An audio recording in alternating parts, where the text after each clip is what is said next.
मरकजी हुकूमत ने 2019 में मंजूर शुदा शहरियत तरमीमी कानून यानी CAA नाफिज कर दिया है। इसके खिलाफ मुखालिफत भी देखी जा रही है और नाक़दीन सुप्रीम कोर्ट तक भी पहुँच रहे हैं। इस सिलसिले में MIM के सरबराह और हैदराबाद के रुकन पार्लियामेंट बैरिस्टर असदुद्दीन अवैसी ने भी सुप्रीम कोर्ट का दरवाज़ा खटखटाया है। अवैसी ने सुप्रीम कोर्ट के सामने NRC का मसला भी उठाया। उन्होंने अदालत में दरख्वास्त दायर करके अपील की है कि CAA के निफाज पर फौरी रोक लगाई जाए। तो हमने सुप्रीम कोर्ट को पहले ही हमारा केस सुप्रीम कोर्ट में है। उस वक्त गवर्नमेंट ऑफ इंडिया के काउंसिल ने कहा था कि गवर्नमेंट ऑफ इंडिया ने अभी रूल्स नहीं बनाए हैं, तो इसलिए अभी इस पर कोई बहस करना बहुत जल्दी होगा।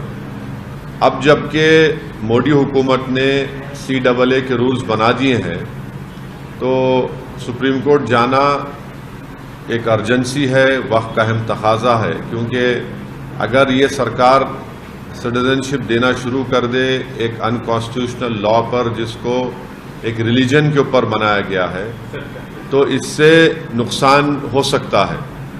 नुकसान ये है कि सुप्रीम कोर्ट मॉनिटर्ड एक NRC आसाम में हुआ जिसमें 19 लाख लोगों के नाम नहीं आए। उसमें से करीब 1 लाख के करीब मुसलमान हैं, बाकी नॉन मुस्लिम्स हैं।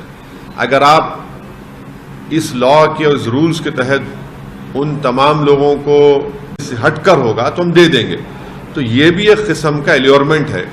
इसीलिए हम सुप्रीम कोर्ट के पास गए हैं और सुप्रीम कोर्ट से हमारे फाजिल वकील जनाब निज़ाम पाशा साहब हैं और हमको उम्मीद है कि सुप्रीम कोर्ट इस पर देखेगा।